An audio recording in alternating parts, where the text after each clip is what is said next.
Haleluya, haleluya, amin. Puji Tuhan, saya persilakan kembali duduk. Sekalian sidang jemaat yang dikasihi Tuhan. Puji nama Tuhan, salam sejahtera dan salam persekutuan di dalam kasih Kristus bagi kita sekalian yang seluruhnya. Sidang jemaat Tuhan, salam. Lebih sukacita lagi, salam. Iya, puji Tuhan, kalau oleh karena kasih dan kemurahan tentunya kita boleh ada sebagaimana kita ada pada hari ini. Semua berkat kasih dan anugerah Tuhan, kita ditolong, kita dibela, kita juga dipelihara sehingga kita boleh ada sampai hari ini, diberi kesehatan, perpanjangan umur, dilimpahi dengan segala berkat yang terbaik sehingga kita boleh merayakan pada hari ini, yaitu Jumat Agung, mengingat Yesus yang pernah datang ke dunia, mengalami sengsara sampai kepada kematian di kayu salib untuk menjangkau kita manusia yang telah jatuh ke dalam dosa dan berada di bawah kutuk dosa, supaya kita beroleh kesempatan untuk ditebus, untuk memperoleh hidup, bahkan hidup yang kekal di dalam Kristus Yesus Tuhan.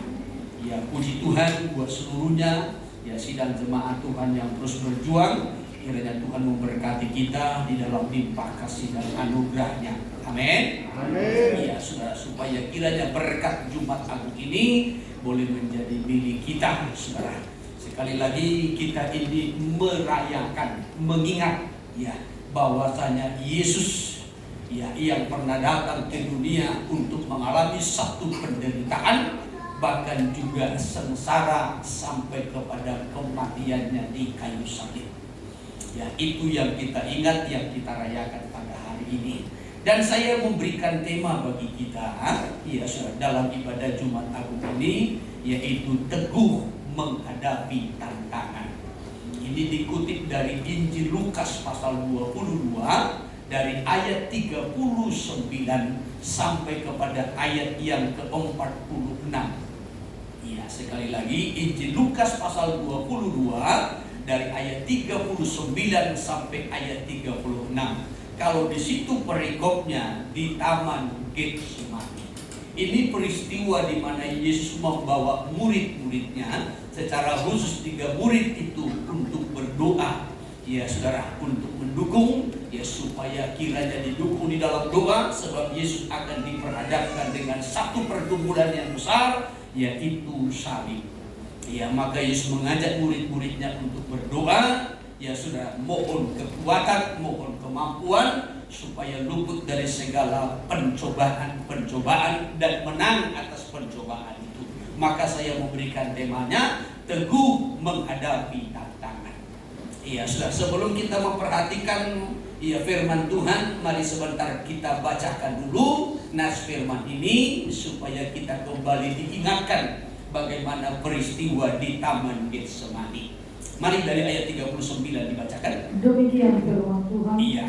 Lalu pergilah Yesus keluar kota, dan sebagaimana biasa ia menuju Bukit Zaitun. Iya, terus Murid-muridnya juga mengikuti dia. Terus Setelah tiba di tempat itu, ia berkata kepada mereka, ya. berdoalah supaya kamu jangan jatuh ke dalam pencobaan. Iya, terus Kemudian ia menjauhkan diri dari mereka kira-kira seperempat batu jaraknya. Lalu ia berlutut dan berdoa, katanya, ya Bapakku, jikalau engkau mau, ambillah cawan ini daripadaku.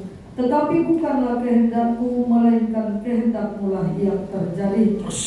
Maka seorang malaikat dari langit menampakkan diri kepadanya untuk memberi kekuatan kepadanya. Iya, 44. Ia sangat ketakutan dan makin bersungguh-sungguh berdoa. Iya.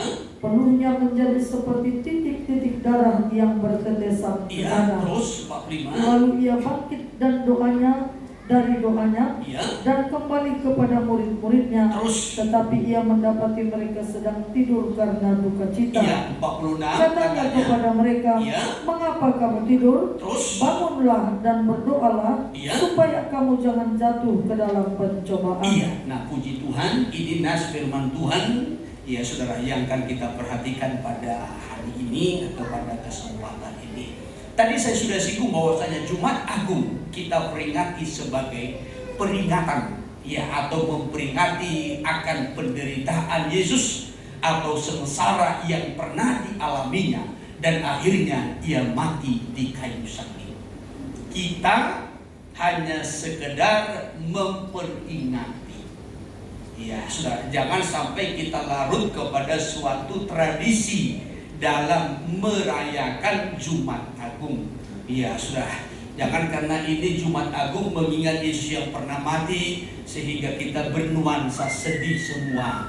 Ya, berbaju hitam semua. Ya, saudara, seakan-akan kita ini semua berduka. Ya, karena Yesus telah mati. Tidak. Ya, kita merayakan atau memperingati Yesus yang pernah datang ke dunia ini menderita sengsara dan mati di kayu salib.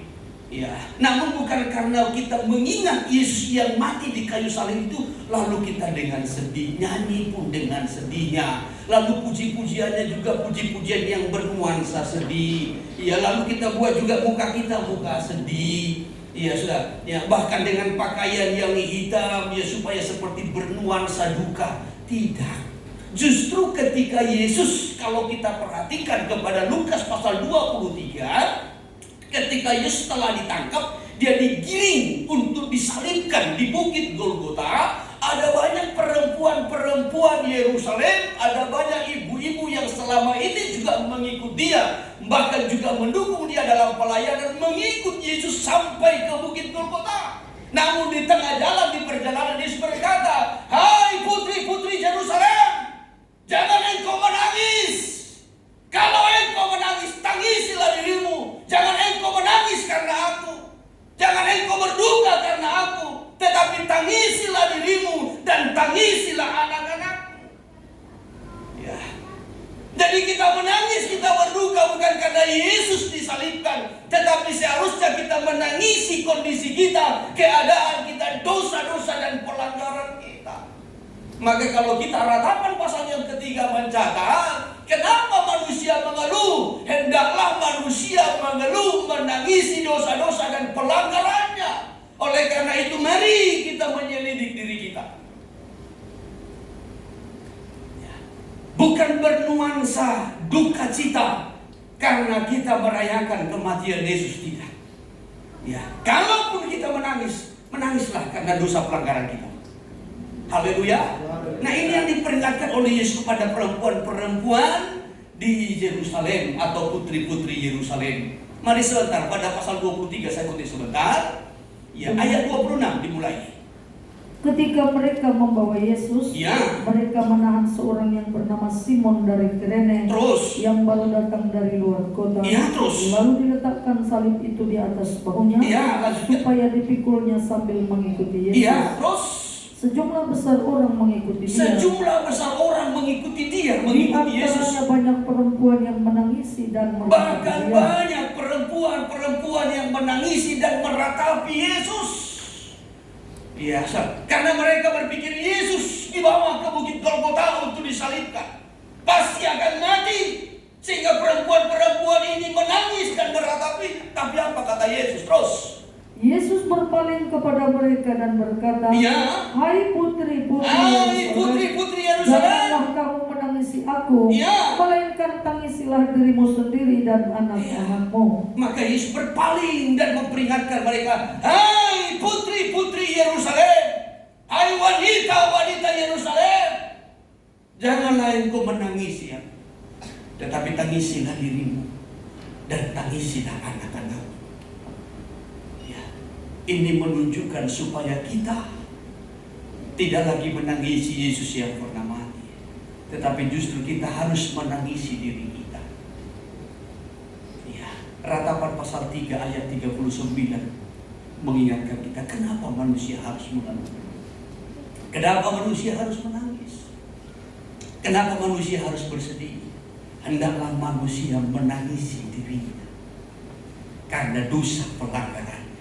39, Ratapan 3 ayat 39. Mengapa orang hidup mengeluh? Ya, Biarlah setiap orang mengeluh tentang dosanya. terus. Marilah kita menyelidiki dan memeriksa hidup kita, Ya, dan berpaling kepada Tuhan. ya, terus. Marilah kita mengangkat hati dan tangan kita Iya. kepada Allah di sorga. Ya. Jadi kita mengeluh, kita bersedih, kita bergumul karena dosa dan pelanggaran kita. Oleh sebab itu mari kita menyelidik diri kita dan mengangkat hati kita dan tangan kita kepada Allah di sorga. Mohon kemurahan Tuhan supaya kita mendapat pengampunan dan penebusan. Haleluya. Ya, jadi sekali lagi jemaat yang dikasihi Tuhan, jangan karena ini Jumat Agung mengingat Yesus yang mati pada hari Jumat lalu kita bernuansa sedih, menangis karena Yesus mati. Tidak. Sesungguhnya Yesus telah bangkit dan duduk di sebelah kanan Bapa di surga. Haleluya. Dan memang ia pernah mati secara jasmani, ya, di atas kayu salib di bukit Golgota. Ketika hal itu diperhadapkan kepada Yesus sebelum dia ditangkap dan sebelum disalibkan, Yesus tekun. Iya, sekali lagi Yesus tekun menghadapi tantangan itu dan memiliki keteguhan hati meskipun tantangan yang dia hadapi begitu besar.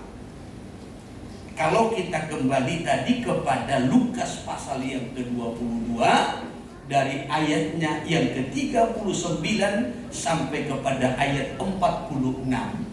Ya, Yesus tekun dan memiliki keteguhan hati meski tantangan yang besar harus dihadapinya, yaitu salib. Oleh sebab itu, apa yang kita teladani, ya, dari Yesus dalam menghadapi tantangan. Ya, ada beberapa hal yang akan saya kutip apa yang menjadi teladan dari Yesus yang harus kita teladani dalam menghadapi tantangan. Maka tadi saya memberikan temanya teguh menghadapi tantangan, sama seperti Yesus. Nah, yang pertama-tama, ya, teladan yang kita teladani dari Yesus dalam menghadapi tantangan. Yang pertama-tama, tidak mudah dalam ataupun menyerah. Ya, tidak mudah menyerah. Ya. Yesus tahu apa yang akan dialaminya. Yesus tahu apa yang sedang dihadapinya. Namun Yesus tidak mudah menyerah. Yesus tidak pergi menghindari tantangan dan dia tidak melarikan diri dari masalah. Tidak. Ya, dia tahu apa yang harus dia hadapi. Dia tahu apa yang akan terjadi.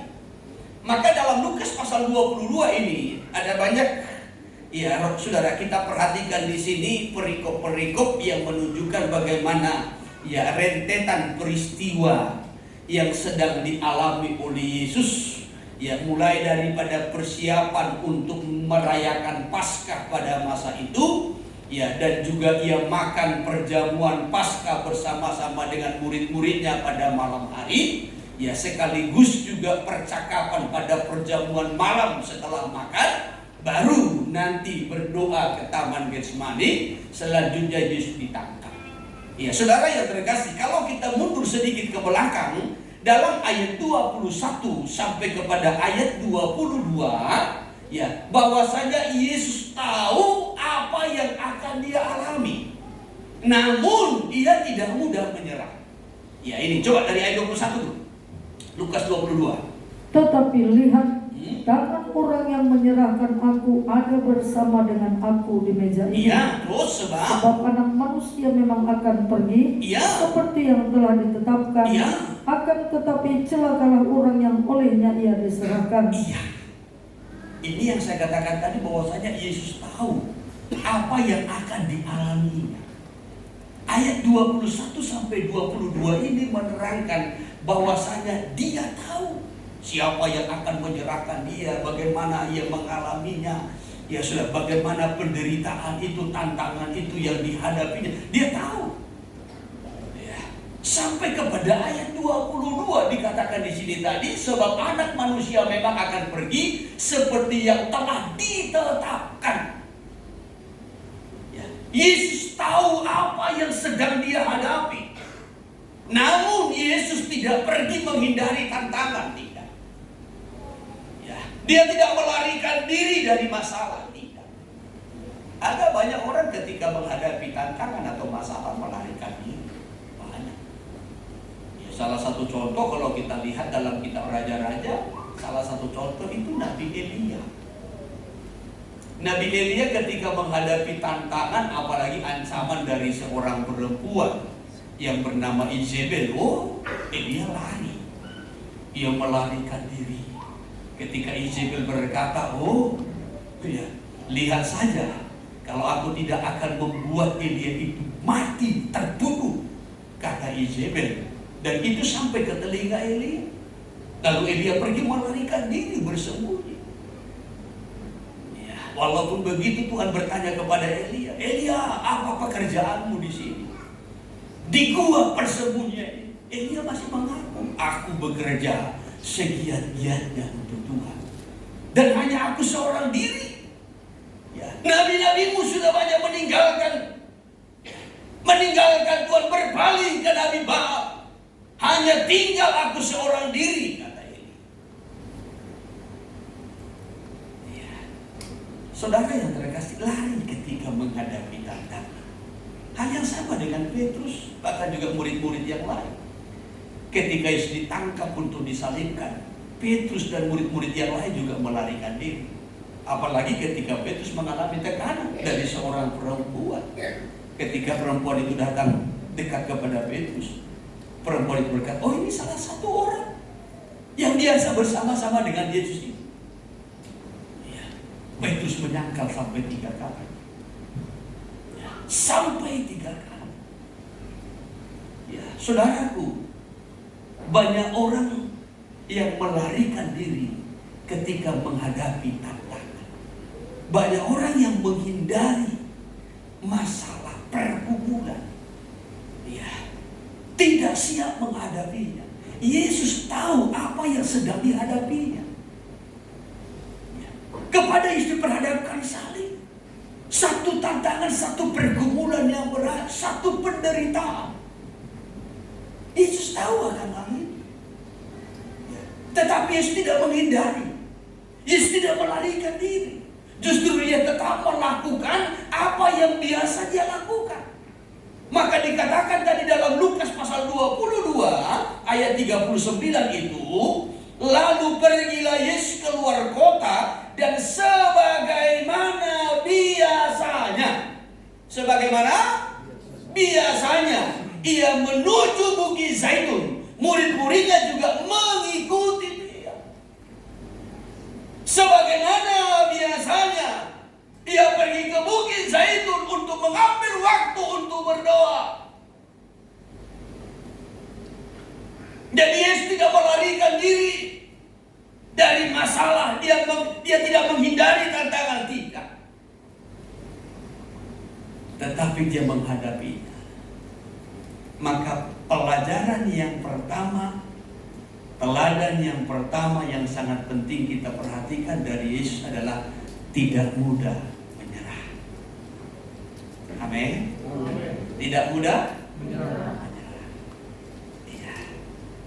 Banyak orang yang gagal, banyak orang yang menghindari tantangan, tidak siap menghadapi tantangan. Ya, baik ancaman, iya saudara, bahkan penderitaan. Saya sudah sebutkan tadi beberapa contoh.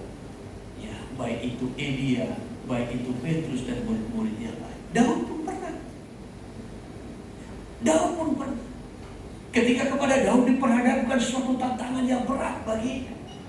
Dan tantangan yang dia alami itu adalah dari kalangan orang-orang percaya, sampai seperti ini.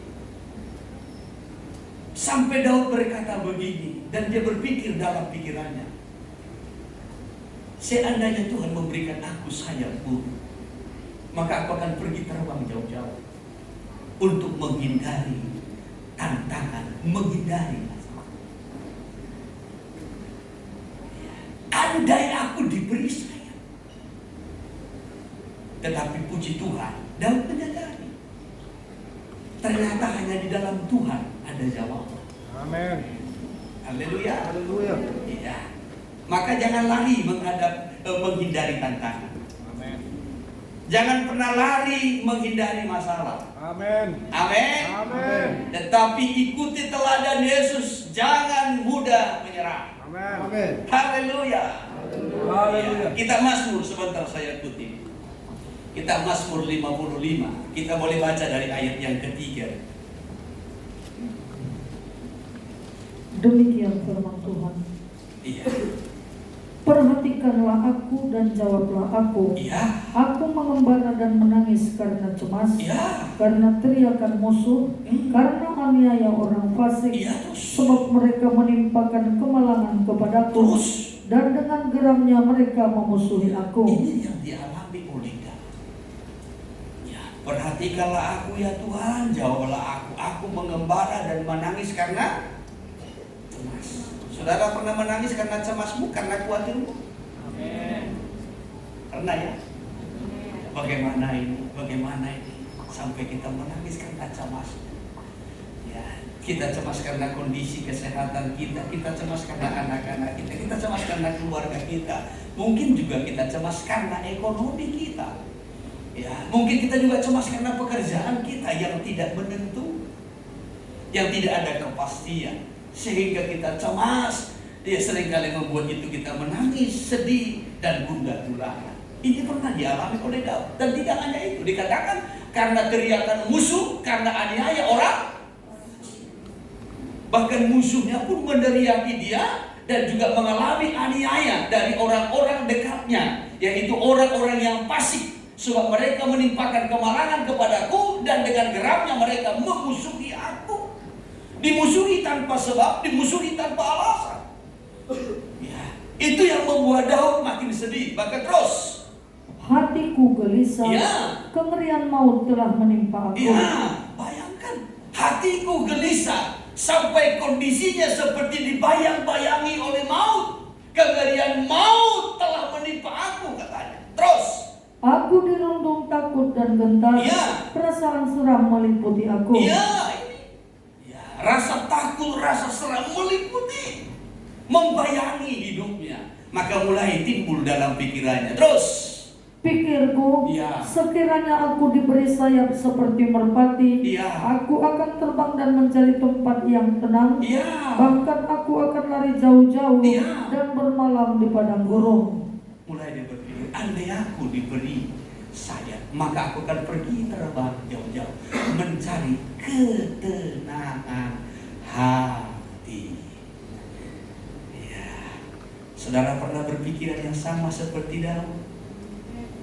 Ingin lari jauh-jauh mencari ketenangan hati. Ya, masa saudara lari, saudara tinggalkan Pak Gembala? Sedih rasanya. Ya, gimana lah Pak Gem? Sudah gelap kuliah. Ya, jangankan Pak Gembala, anak-anak pun sudah mau tinggalkan sama. Karena perbuatan Bapak Sidil itu. Ya. Saudara yang terkasih, ya, kadang karena tingkah suami pun kita bisa gelap mata, ya, pengen lari meninggalkan semua. Ya. Maka sebelum lari ngancam lagi, ya, ku tinggalkan kalian itu semua. Ya. Karena bapakmu jahat, kalian pun ku tinggalkan semua. Mulai anaknya nangis, jangan. Satu pegang tangannya, satu pegang kakinya, ya. Satu anaknya meluk lagi, jangan tinggalkan kami. Ya. Kalau begitu kondisinya kayak drama di RCTI.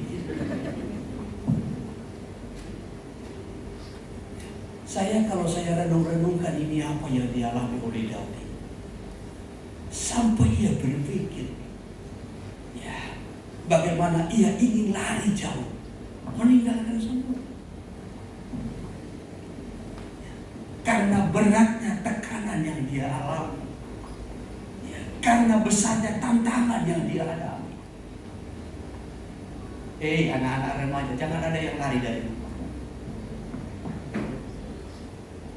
Haleluya. Loh, Anak-anak remaja jangan ada yang lari dari rumah.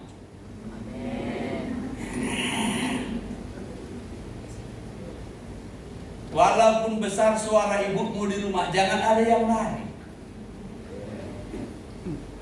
Kan, mulai kan. Jangan karena suara ibunya di rumah bentak teriak, akhirnya anak benar.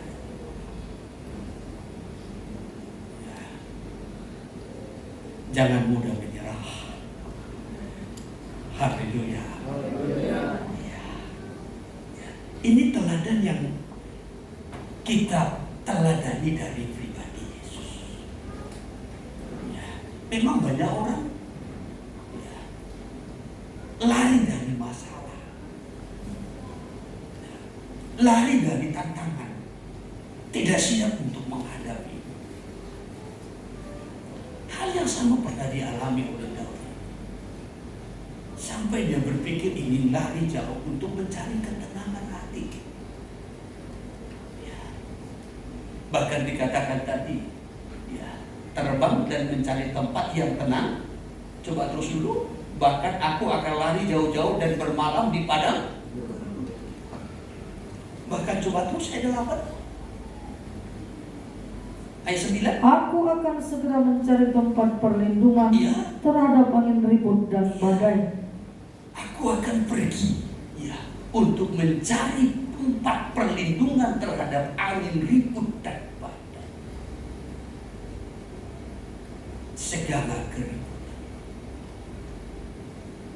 Ya. Dan Daud tidak hanya ingin lari. Justru masalah itu membuat Daud justru pahit hati. Ya. Pahit hati. Kalau kita perhatikan dari ayat 10 sampai kepada ayat 16.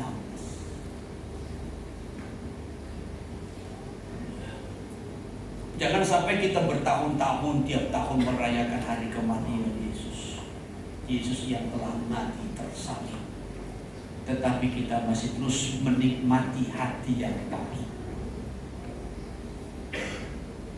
Cawan yang pahit itu telah diminum oleh Yesus.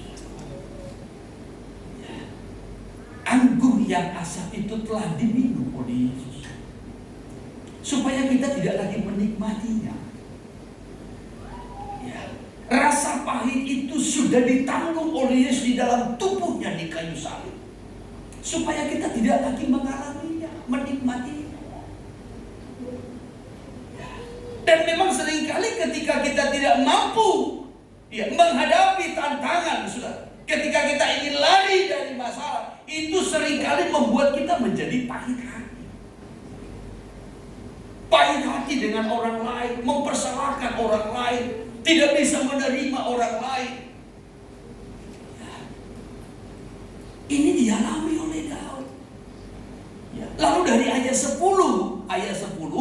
coba kita lanjutkan dulu. Bingungkanlah mereka, Ya, terus. kacaukanlah percakapan mereka ya Tuhan. Ya. Sebab aku melihat kekerasan dan perbantahan dalam kota. Ya, terus. Siang malam mereka mengelilingi kota itu di atas tembok-temboknya, Ya, terus. dan di dalamnya ada kemalangan dan bencana. Ya, 12. Penghancuran ada di tengah-tengahnya. Ya. Di tanah lapangnya tidak habis-habisnya ada penindasan dan tipu. Perhatikan ayat 13. Kalau musuhku yang mencela Kalau aku, musuhku yang mencela aku masih dapat menanggungnya. aku masih dapat menanggungnya. Ya, kalau musuhku orang lain, kalau orang yang di luar Tuhan, kalau orang yang tidak mengenal Tuhan, kalau orang yang betul-betul jauh dari Tuhan, ya, aku masih bisa menanggungnya. Hanya persoalannya, ini teman dekatku. Ya, ini sahabat karibku. Ini orang-orang yang bersama-sama dengan aku masuk ke rumah Tuhan. Itu yang mengkhianati aku, kata Daud. Coba terus. Kalau pembenciku yang membesarkan diri terhadap aku, Iya. aku masih dapat menyembunyikan diri terhadap dia. Iya, tetapi terus. Tetapi engkau orang yang dekat dengan aku, Terus. temanku dan orang Itu kepercayaanku. persoalannya. Ya. Kalau orang yang tidak mengenal Tuhan menyakiti aku, mencela aku, merendahkan aku bisa terima, kata Daud. Tetapi persoalannya, orang yang mencela aku, orang yang menyakiti aku, orang yang mengkhianati aku ini adalah orang yang dekat dengan aku. Orang kepercayaanku.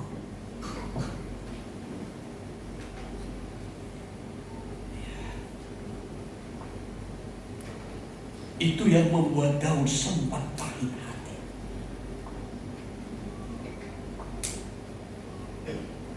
Mungkin hal yang sama pernah kita alami.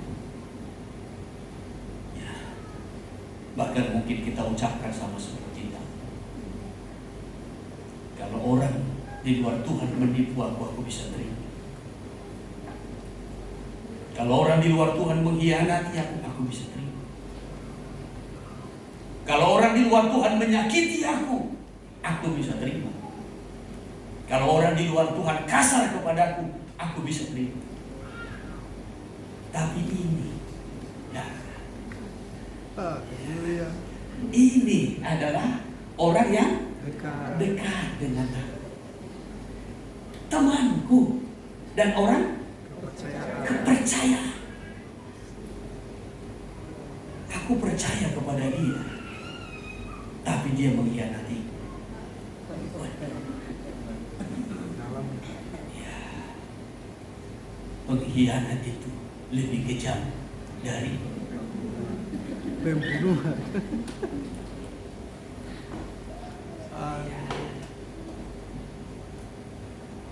ini dia lagi Daud. Ya, sampai Daud pahit hati. Coba terus. Ya, siapa mereka? Tetapi engkau orang yang dekat dengan aku, Iya, terus. temanku dan orang kepercayaanku, Iya, terus. kami yang bersama-sama bergaul dengan baik Baik, terus. dan masuk ke rumah Allah di tengah-tengah keramaian. Kami teman baik. Kami bestie. Friend. Ya. Tapi masalahnya friendly orang. Teman makan, teman. Ya. Teman dekatku, teman baikku. Dan kami sama-sama masuk ke rumah Allah di tengah-tengah. Kami sama-sama ibadah. Ya, sama-sama melayani. Teman satu komsinku kan. Waduh. Ya, makin lebih ngeri lagi. Ya. Teman pelayananku. Ya. Satu pos sekolah minggu.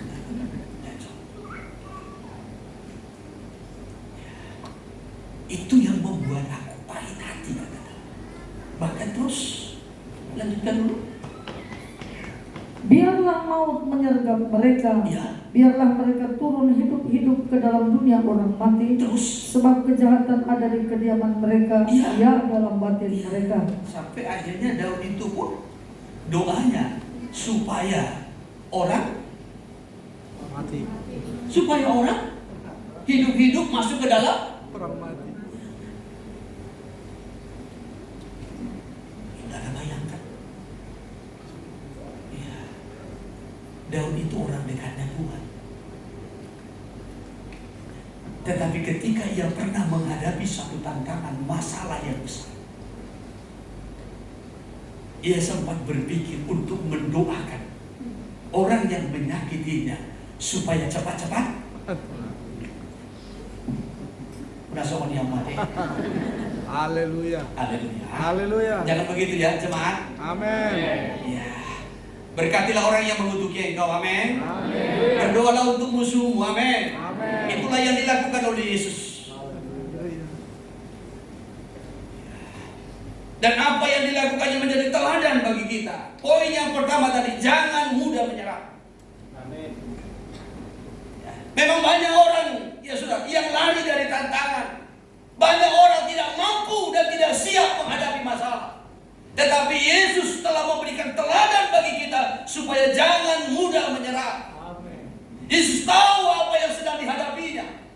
Yesus tahu apa yang akan dialaminya. Yesus tahu di hadapannya ada salib yang harus dipikulnya. Dan kita punya salib masing-masing. Amin. Amin. Kita punya salib masing-masing. Sekalipun berat salib kita masing-masing beda. Berat salib yang harus saya pikul dengan berat salib yang saudara pikul berbeda.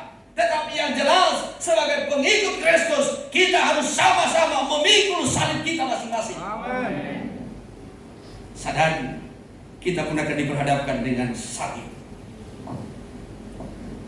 Tantangan, masalah. Maka jangan mudah menyerah. Haleluya. Haleluya. Ya, Daud pun pernah berpikir ingin lari. Kalau saudara pernah berpikir, sempat berpikir, bahkan sampai tadi pagi sebelum saudara datang ibadah, saudara pun masih sempat berpikir untuk lari. Ya, Daud pun punya pengalaman seperti itu. Namun dalam ayat 23 dia menyadari. Dalam ayat 23, serahkanlah kuatirmu kepada Tuhan, maka Ia akan memelihara engkau. Itu keputusan yang diambil oleh Daud. Ia pernah berpikir ingin lari, maka dia berkata, andai aku diberi sayap burung, aku akan pergi terbang jauh-jauh untuk mencari ketenangan hati. Ya, tetapi akhirnya dia mengambil keputusan, serahkanlah kuatirmu kepada Tuhan, maka Ia akan memelihara engkau. Ya, maka serahkan semua kepada Tuhan. Tantangan yang engkau hadapi, masalah yang engkau hadapi, salib yang akan engkau pikul, serahkan sepenuhnya kepada Tuhan. Ya, sebab Tuhan yang akan memelihara. Lanjut. Tidak untuk selama-lamanya dibiarkannya orang benar itu goyah. Tidak untuk selama-lamanya dibiarkannya orang benar itu goyah. Ya, Allah akan meneguhkan. Ya, maka saya seringkali menyampaikan begini, masalah itu tidak ada yang permanen. Persoalan itu tidak ada yang permanen. Ada kalanya Tuhan mengizinkan kita menghadapinya, tetapi ingat sekali lagi, persoalan itu tidak ada yang permanen. Amin. Segala sesuatu yang ada di bumi ini tidak permanen, termasuk masalah kita pun tidak permanen. Yang permanen itu hanya ada di surga. Haleluya. Haleluya. Oleh sebab itu saudara, ya, Daud juga memberikan teladan bagi kita dalam mengambil kesimpulan, serahkanlah segala kuatirmu kepada Dia, sebab Tuhanlah yang akan memelihara engkau. Dan tidak selamanya Tuhan membiarkan orang benar itu goyah. Tidak selamanya orang benar itu akan menghadapi tantangan. Tidak selamanya orang benar itu akan diperhadapkan dengan masalah. Tetapi Tuhan memberikan keteguhan, Tuhan memberikan kekuatan, Tuhan memberikan jalan keluar supaya kita mampu untuk menanggungnya. Maka ingat sekali lagi, masalah itu tidak ada yang permanen. Memang kita akan diperhadapkan, ya sudah sama seperti Yesus, ya, diperhadapkan dengan tantangan, persoalan ataupun kesulitan-kesulitan. Namun sikap terbaik adalah menghadapinya dan mengikuti teladan Yesus, serta meminta hikmat, kekuatan daripada Tuhan dalam mengatasi segala sesuatunya. Ya saudara, sesuai dengan kebenaran firman. Itu teladan yang pertama yang diberikan Yesus. Teladan yang kedua, kembali kepada Lukas pasal 22. Ya, kalau tadi kita melihat ayat 39, ya, ia tidak mudah menyerah, tetapi ia tetap melakukan segala sesuatunya, ya, dengan baik seperti biasa. Lalu dalam ayat yang ke-40 sampai 41, teladan yang diberikan oleh Yesus yang kedua itu adalah menghadapi tantangan dan persoalan itu dengan doa. Dengan apa? Doa. Menghadapi tantangan dan masalah itu dengan doa. Ayat 40. Setelah tiba di tempat itu, ia berkata kepada mereka, ya, berdoalah supaya kamu jangan jatuh ke dalam pencobaan. Maka ia membawa murid-muridnya untuk berdoa. Ia tahu apa yang akan dihadapinya. Kita sudah membaca tadi Lukas pasal 22 dari ayat 21 sampai 22. Bahwasanya anak manusia itu akan diserahkan, bahkan orang yang menyerahkannya sendiri pun sudah semeja dengan dia menuju kepada Yudas Iskariot. Ia tahu peristiwa yang akan dialaminya, tetapi dia tidak mudah menyerah. Namun yang kedua yang dia lakukan itu untuk menghadapi segala tantangan dan persoalan itu, dia hadapi dengan doa. Maka dia mengajak murid-muridnya ke Taman Getsemani untuk berdoa pada malam itu juga. Yesus meminta murid-muridnya supaya berdoa sehingga tidak jatuh ke dalam pencobaan. Lalu ia memberikan contoh bagaimana murid-murid harus berdoa. Bahkan Yesus sendiri pun mengajarkan bahwa kekuatan dalam menghadapi suatu tantangan itu terletak pada doa. Yesus mengajarkan kekuatan di dalam menghadapi tantangan itu terletak pada doa. Perhatikan selanjutnya 41. Demikian.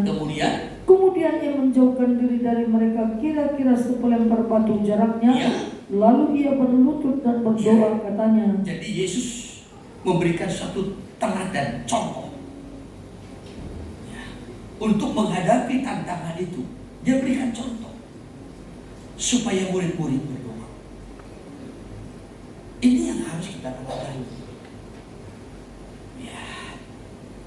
Ketika kita menghadapi tantangan persoalan yang tidak mungkin kita hindari, kita jauhi, tetapi Tuhan telah memberikan kepada kita contoh supaya kita menghadapinya dengan cara mengambil waktu untuk berdoa.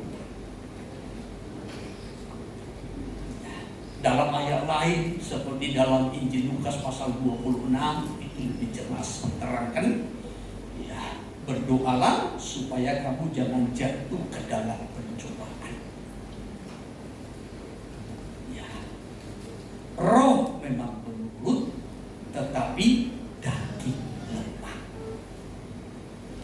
Ia berulang-ulang memperingatkan murid-muridnya supaya mengambil waktu untuk berdoa. Sebab kekuatan di dalam menghadapi tantangan persoalan itu terletak pada doa.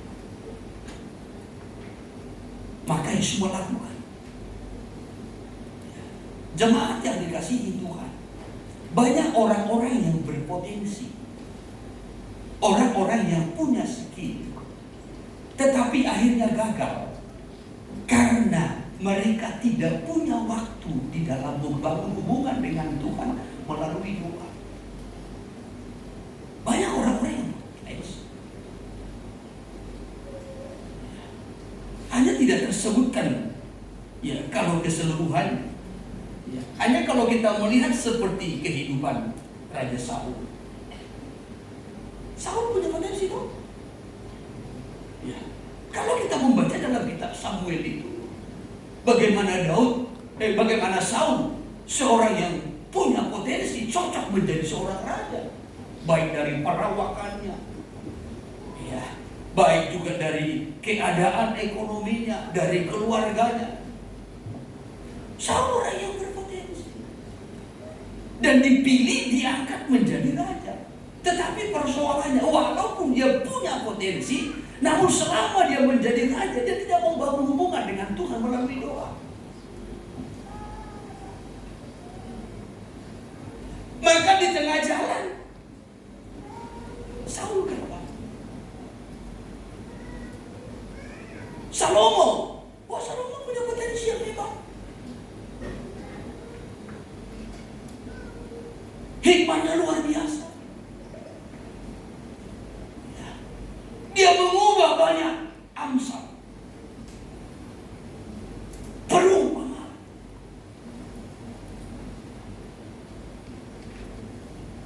Tetapi Salomo juga tidak membangun hubungan dengan Tuhan melalui doa. Maka Salomo gagal. Di tengah jalan. Ia tidak mampu menghadapi pengaruh.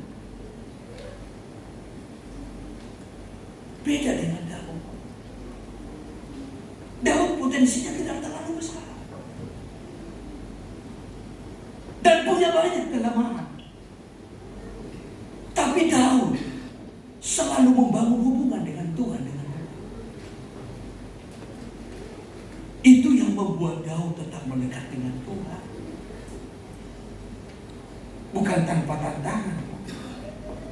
Daud juga punya tantangan yang besar. Ya. Tetapi karena ada hubungan dengan Tuhan melalui doa.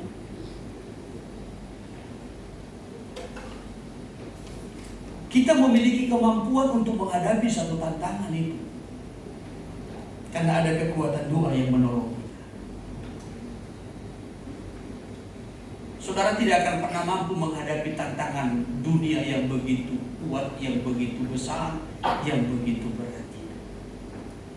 Tanpa. Maka Yesus sendiri pun berdoa. Yesus sendiri pun berdoa. Ketika dunia menawarkan segala kehebatannya, kemenangan Yesus karena doa. Lukas pasal 4 itu kan pencobaan yang dialami Yesus. Ya toh? Ya. Pencobaan yang dialami 3 kali Yesus dicobai. Tetapi kemenangan Yesus sudah menang dulu.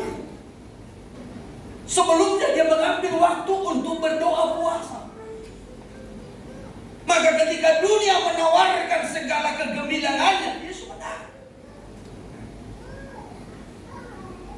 Dunia ini akan menawarkan segala sesuatu kepada kita untuk mempengaruhi iman kita, untuk mempengaruhi persekutuan kita, mempengaruhi pelayanan kita.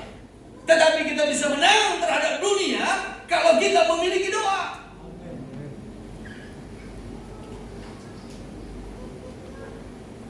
Maka tadi saya sampaikan, banyak orang yang berpotensi gagal karena tidak memiliki hubungan dengan Tuhan melalui doa.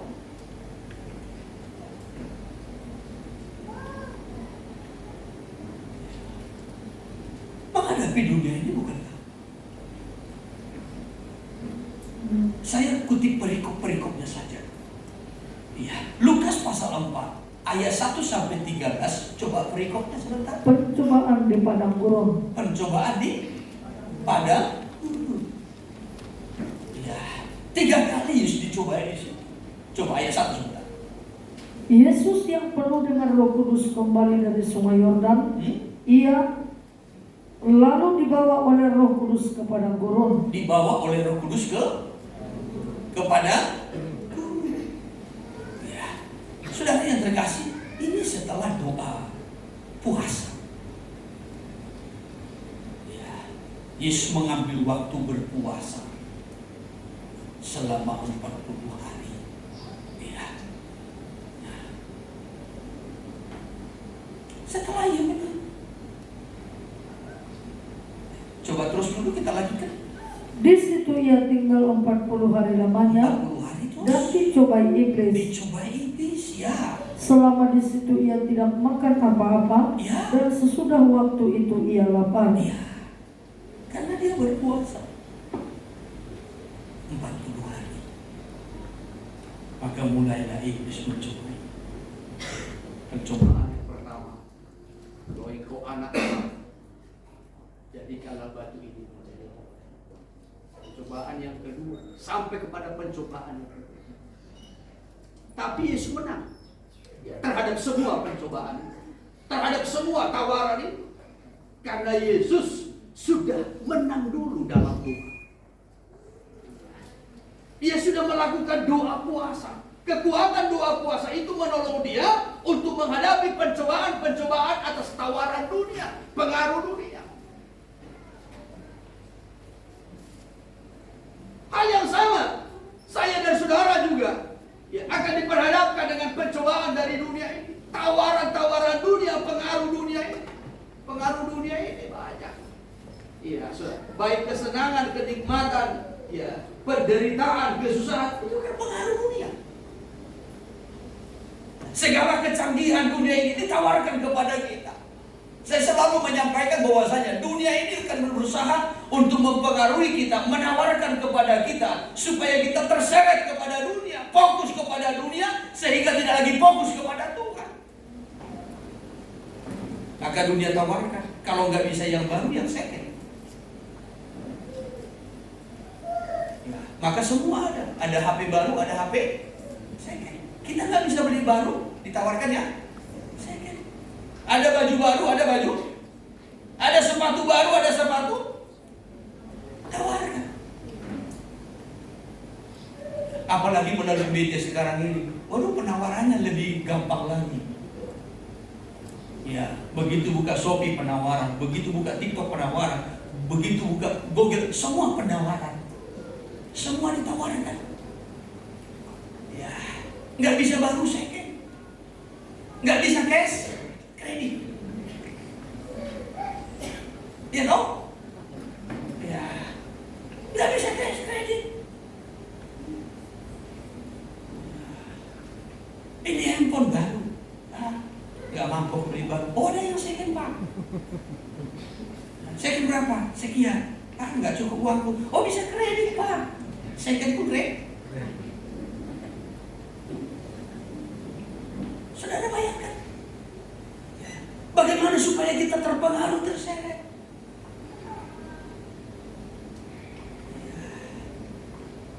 Ya kalau kredit berapa lama, berapa bulan? Tergantung Bapak. 6 bulan bisa, 1 tahun bisa, 1,5 tahun juga bisa, 18 bulan. Atau kalau mau 2 tahun juga, boleh kita atur. Ya, kayak market perumahan itu. Ya, nggak bisa cash bertahap. Ya, KPR. Ya, 5 tahun, 10 tahun, atau 15. Ya, kalau 20 bisa, kita usahakan. Ya, dunia tawar. Kepada Yesus ditawari. Ya, kepada Yesus ditawari. Ya, produk luar, produk dalam negeri, semua ditawari. Tapi kita bisa menang kalau kita menang dalam doa. Haleluya. Kalau enggak, terpengaruh. Ya, ini tawarkan ini tawarkan ini tawarkan ini. Gajian tanggal 5, tanggal 6 habis. Tanggal 7 cari tempat. Kayak pengalaman aja. Ya. Dia nanti di akhir bulan tanggal 30 buat mukanya meles. Ya. Udah mau bikin.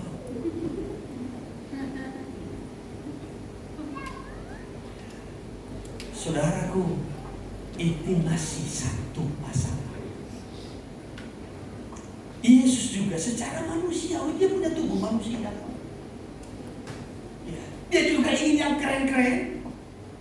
Ya. Tetapi dia menang karena dia berhasil dalam doa. Dunia tawarkan. Ya. Tunjukkan kehebatanmu, kemampuanmu. Kalau engkau anak Allah, jatuhkan dirimu dari hubungan baik Allah ini. Wah, uji kemampuan, uji nyali. Dunia tawar. Tapi Yesus, karena ada kekuatan dalam. Yang kedua, sebelum Yesus memilih murid-muridnya, mana yang akan mendampinginya dalam pelayanan, dia doa dulu semalam-malam untuk menentukan pilihan. Maka dia berdoa semalam. Ya. Maka saudara, sebelum menentukan pilihanmu, doa dulu semalam malam. Haleluya. Haleluya. Orang-orang muda sebelum menentukan pilihanmu, doa dulu. Orang muda saja. Orang-orang muda sebelum menentukan pilihanmu, doa dulu semalam-malaman. Yesus sudah doa semalam-malaman pun menentukan pilihannya mana murid-murid yang akan mendampingi. Masih ada yang lolos sebagai pengkhianat, yaitu semalam-malaman. Lukas pasal 6 dari ayat 12. Demikian firman Tuhan. Iya. Pada waktu itu pergilah Yesus ke bukit untuk berdoa, dan semalam-malaman ia berdoa kepada Ya. Allah. Semalam dia berdoa, baru dia mulai menentukan. Ayat 13. Ketika hari siang, Ya. ia memanggil murid-muridnya kepadanya, Ya. lalu memilih dari antara mereka 12 orang Ya. yang disebutnya rasul. Iya, baru dia pilih, dia tentukan. Ya. Itu pun masih ada masuk di situ.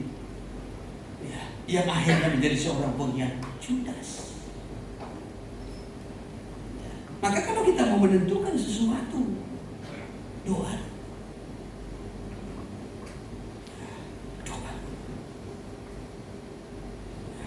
Ada 2 tempat pekerjaan yang menerima saudara. Di sini lamaranmu masuk, di sini masuk, di sana masuk. Doa dulu. Mana yang harus dipilih supaya jangan salah pilih. Ya. Kalau di sini dipilih memang dekat, tetapi hanya basic. Di sini dipilih memang jauh, ordernya banyak. Kan begitu kan? Ya. Yang lebih jauh lagi dipilih di sana. Lebih banyak lagi uangnya, ya, tetapi lebih jauh lagi dari ibadah.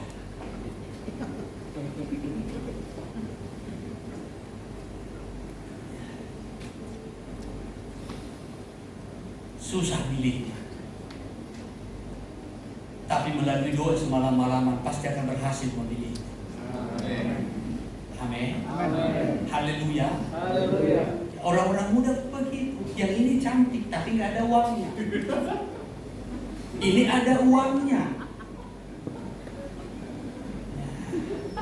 tapi pas-pasan.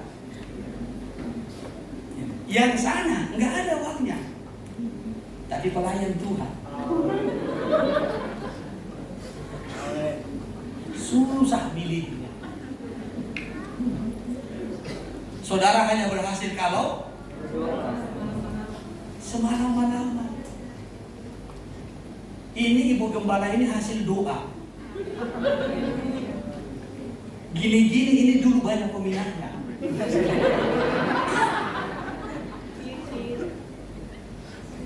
Hanya saya berkata, kalau kamu cari uang, aku tidak punya. Nggak punya. Kalau tampak bersaing.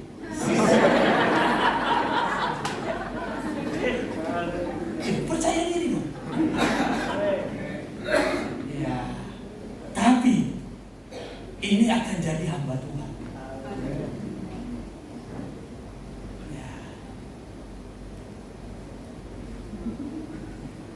Makanya terikat hatinya. Dan ada perjanjiannya. Ya. Kalau salah satu di antara kita undur dari Tuhan, ceng.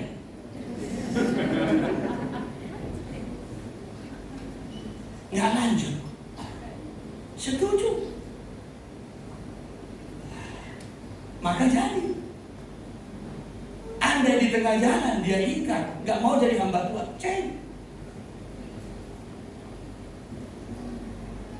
Saya pun begitu. Andai saya di tengah jalan ingkar, nggak jadi hamba Tuhan, ceng. Tapi puji Tuhan, ya, karena sama-sama mendoakan.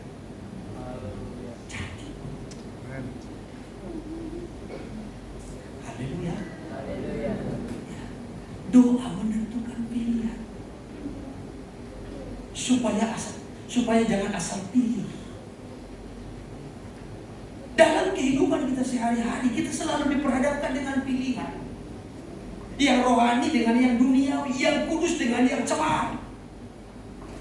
Menurut kehendak Tuhan atau menurut kehendak kita, apalagi lebih parahnya menurut kehendak iblis. Selalu diperhadapkan kepada kita pilihan untuk dipilih. Jangan salah memilih.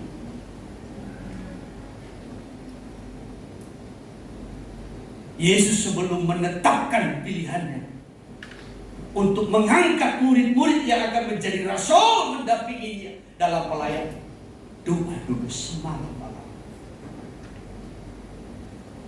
Jadi bukan asal ditentukan, oh karena kau punya potensi hebat berkhotbah, karena kau punya potensi dalam hal ini, di bidang ini, oh engkau satu, engkau punya potensi di bidang ini, engkau satu. Tidak. Justru rata-rata profesinya kebanyakan dari nelayan.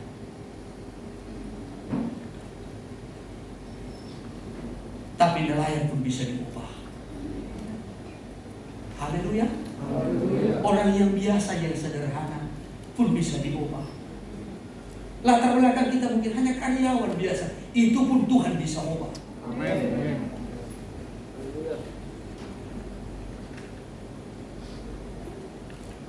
Saudara, kembali, hal yang kedua yang dilakukan oleh Yesus adalah doa dalam menentukan pilihan.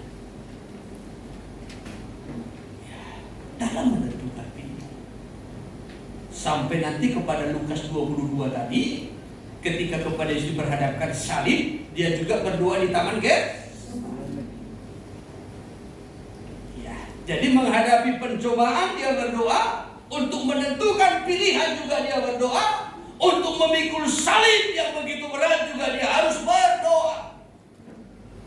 Teladan yang diberikan oleh Yesus kepada kita dalam menghadapi tantangan persoalan adalah menaikkan doa kepada Tuhan, sebab di dalam doa ada kekuatan yang baru. Amin.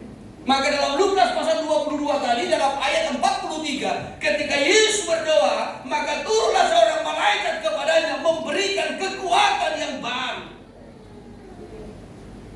Ayat 43. Maka seorang malaikat dari langit menampakkan diri kepadanya, ya, untuk memberi kekuatan kepadanya. Diberi kekuatan. Sehingga Yesus dimampukan dalam memikul salib. Yesus dimampukan menghadapi tantangan yang besar. Yesus dimampukan melewati persoalan pergumulan yang berat. Ada kekuatan yang baru. Bukan masalahnya dilewatkan, bukan masalahnya dihindari, tidak. Tetapi butuh kekuatan untuk menghadapi tantangan itu. Haleluya. Haleluya. Ya, jadi ketika kepada kita diperhadapkan tantangan, persoalan, bukan kita menghindari persoalan itu, tetapi hadapi persoalan itu dengan kekuatan dari dalam Tuhan yang kita peroleh lewat doa. Ya, doa.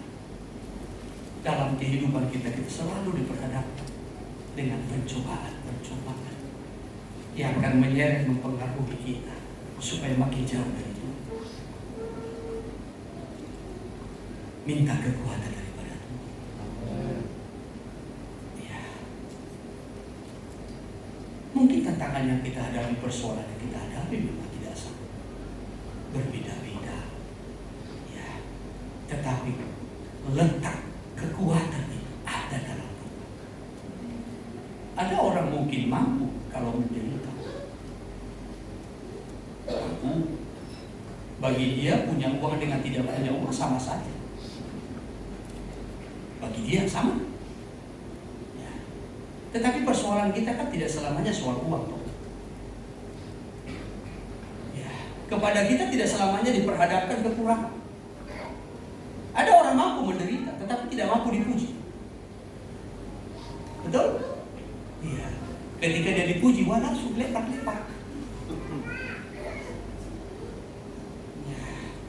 Maka banyak orang-orang muda, anak-anak gadis, anak-anak remaja hancur hidupnya karena pujian.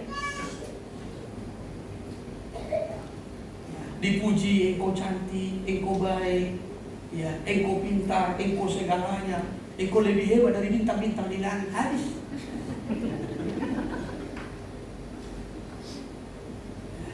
Kalau menderita dia mampu, gak punya uang dia mampu, gak ada uang jajannya mampu. Tetapi ketika dipuji, tak mau. Pelayan Tuhan pun banyak begitu. Hamba Tuhan pun mau begitu. Menderita mampu. Kurang berkat mampu. Tapi kalau dipuji nggak mampu.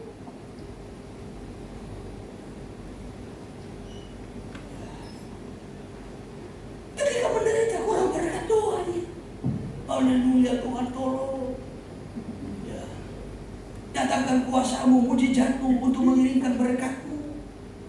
Tapi ketika dipuji nggak mampu. Langsung sombong tinggi hati.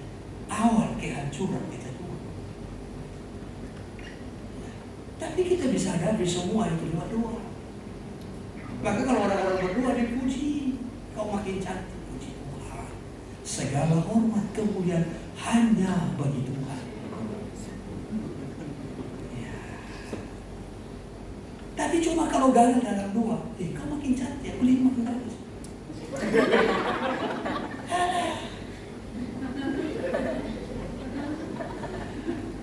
Maka lihat orang-orang kalau dipuji begitu, itu kan gagal dalam doa.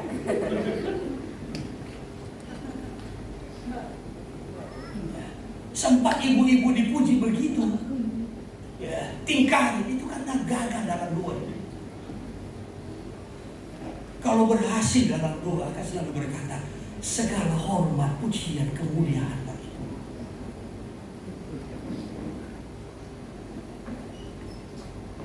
Itu siapa? Amin. Teladan yang kedua yang dilakukan Yesus. Teladan yang ketiga. Kembali kepada Lukas 22 ayat 42. Menghadapi tantangan, Yesus menyerahkan segala kehendaknya kepada Bapa surgawi. Ayat 43 sekali lagi. 42. Ya Bapakku, Iya. jikalau engkau mau, Iya. ambillah cawan ini daripadaku, Iya. tetapi bukanlah kehendakku, Bukan. melainkan kehendakmu lah yang terjadi. Iya, tetapi kehendakmu lah yang terjadi. Ini satu penyerahan total kepada Allah. Ya sudah, perlu penundukan kehendak kita kepada Allah. Kegagalan Lucifer itu tidak mampu menundukkan kehendaknya. Justru Lucifer ya, ingin menyatakan kehendak. Sebagaimana dalam kitab Yesaya 14 itu, Lucifer berkata, aku hendak ya, naik ke bukit pertemuan. Aku hendak mengatasi ya, bintang-bintang Allah. Aku hendak menyamai Allah. Aku hendak. Ya. Kehendak kita itu harus ditundukkan kepada kehendak Allah. Ini yang dilakukan oleh Yesus. Kalau boleh Bapa, biarlah cawan ini berlalu, tetapi bukan kehendakku, melainkan kehendak. Ada kalanya Tuhan mengizinkan kita menghadapi tantangan persoalan dengan maksud tujuan. Melalui tantangan itu Tuhan ingin membentuk kita, memproses kita. Dan melalui itu, tantangan yang Tuhan izinkan itu, kita makin kuat, makin teguh. Ya, kita makin mantap, makin berkualitas, makin kuat secara rohani. Tuhan bisa izinkan semua persoalan, tantangan kita hadapi, hal-hal yang sulit. Sama seperti ya, mengalami sengsara, Tuhan bisa izinkan. Tetapi melalui semuanya itu, Tuhan ingin melengkapi kita, mempersiapkan kita, memproses kita. Maka Rasul Paulus berkata begini dalam suratnya kepada jemaat di Roma. Allah itu sanggup melakukan segala sesuatu itu menjadi satu kebaikan bagi orang-orang yang mengasihi Dia. Bagi orang-orang yang terpanggil, yang terpilih, supaya dilengkapi, dipersiapkan sampai segambar dengan Kristus Yesus. Dari ayat 28 saya ikuti.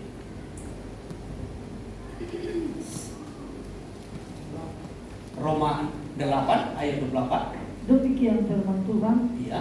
Kita tahu sekarang Iya. bahwa Allah turut bekerja dalam segala sesuatu Iya. untuk mendatangkan kebaikan kebaikan. bagi mereka yang mengasihi Iya, Dia, terus. yaitu bagi mereka yang terpanggil sesuai dengan rencana Allah. Jadi masalah pun bisa menjadi satu kebaikan. Tantangan pun bisa menjadi satu kebaikan.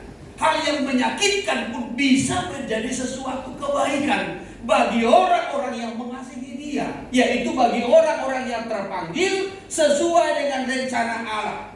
Saya dan saudara yang sudah dipanggil, dipilih oleh Tuhan sesuai dengan rencananya. Kepada kita diperhadapkan tantangan dan persoalan. Melalui itu Tuhan ingin mendatangkan sesuatu yang jauh lebih. Amin. Amin. Amin. Maka terus 29. Sebab semua orang yang dipilihnya dari semula, Iya. mereka juga ditentukannya dari semula Iya, terus. untuk menjadi serupa dengan Menjadi gambaran serupa anaknya, dengan gambaran anaknya. Terus. supaya ia, Iya. anaknya itu, Terus. menjadi yang sulung di antara banyak Iya, saudara. menjadi yang sulung. Terus 30. Dan mereka yang ditentukannya dari semula, Ditentukan dari semula. mereka itu juga dipanggilnya. Iya, terus. Dan mereka yang dipanggilnya, Iya, terus. mereka itu juga dibenarkannya. Iya, lanjutkan. Dan mereka yang dibenarkannya, Iya. mereka itu juga dimuliakannya. Dimuliakannya, ya, supaya pada akhirnya akan bersama-sama dengan Kristus Yesus dimuliakan bersama-sama ketika Dia datang kembali. Ya, jadi tidak ada yang secara kebetulan. Apa yang kita alami, apa yang kita hadapi, tetapi melalui semuanya itu Tuhan ingin memproses kita, membentuk kita supaya kita segambar dengan Kristus, supaya kita layak menerima kemuliaan sama seperti Kristus. Haleluya. Iya. Maka tadi yang pertama, jangan mudah menyerah. Hadapi dengan doa. Ya. Hadapi dengan yang ketiga, serahkan kehendak kita kepada Bapa Surgawi. Apapun yang kita hadapi, tantangan apapun, seberat apapun, sebesar apapun masalah, Tuhan bisa mengubah itu menjadi satu kebaikan. Amin. Saya melihat Daud di proses Tuhan, ya, dibentuk oleh Tuhan dari pengalaman yang Tuhan izinkan dia alami. Ya, itu membuat dia teguh, membuat dia kuat, membuat dia mantap. Ya, maka ketika dia berhadapan dengan Saul, dengan Goliat pada zaman Saul, ya, Daud dikhawatirkan soal kemampuan. Tapi apa kata Daud? Aku biasa berhadapan dengan binatang buas. Itu yang membuat dia kuat, teguh. Ya, karena Tuhan sudah memproses dia, sudah biasa dia menghadapi tantangan yang begitu besar, begitu berat. Maka ketika kepadanya diperhadapkan Goliat, dia tidak takut. Ya. Sudah biasa. Tuhan sudah melatih. Sedikit lagi saya kutip Kitab Samuel sebentar. Iya. Pasal 17 dari ayat 32 saja langsung. Demikian firman Tuhan. Iya. Berkatalah Daud kepada Saul, Iya. janganlah seseorang menjadi tawar hati karena dia, Iya. hambamu ini akan pergi melawan orang Filistin itu. Iya, terus. Tetapi Saul berkata kepada Daud, Iya. tidak mungkin engkau dapat menghadapi orang Filistin itu Sebab? untuk melawan dia, Iya. sebab engkau masih muda, sedang dia sejak dari masa mudanya telah menjadi prajurit. Sudah prajurit dari masa muda, sudah terbiasa perang. Terus. Tetapi Daud berkata kepada Saul, Iya. hambamu ini biasa menggembalakan kambing domba ayahnya. Iya. Apabila datang singa atau beruang Iya. yang menerkam seekor domba dari kawanannya, Iya, terus. maka aku mengejarnya, Iya. menghajarnya, Terus. dan melepaskan domba itu dari mulutnya. Iya. Kemudian apabila ia berdiri menyerang aku, Iya. maka aku menangkap janggutnya, Terus. lalu menghajarnya dan membunuhnya. Jadi tantangan yang biasa yang dia hadapi di padang penggembalaan itu membentuk dia supaya dia menjadi orang yang tangguh, yang kuat untuk menghadapi setiap tantangan dan persoalan. Maka ketika diperhadapkan Goliat kepada bangsa Israel, Raja Israel Saul ketakutan. Tapi Daud berkata, nasibnya akan sama seperti nasib singa dan beruang yang kucabik-cabik seperti anak kambing, kata Daud. Haleluya. Itu membuat dia kuat, teguh. Hal yang sama dengan kita. Kalau pada kita pun diperhadapkan tantangan dalam kehidupan kita sehari-hari, jangan lari dari masalah. Amin. Jangan tinggalkan persoalan, tapi hadapi persoalan itu dengan doa, dengan penyerahan penuh kepada Tuhan. Melalui perayaan Jumat Agung ini, kita diajak supaya kita semakin memantapkan hubungan kita dengan Tuhan di dalam doa dan juga penyerahan kita, sehingga kita kuat dalam menghadapi segala tantangan. Yesus menjadi teladan bagi kita. Haleluya. Haleluya. Puji Tuhan. Saya batasi firman-Nya sampai di sini.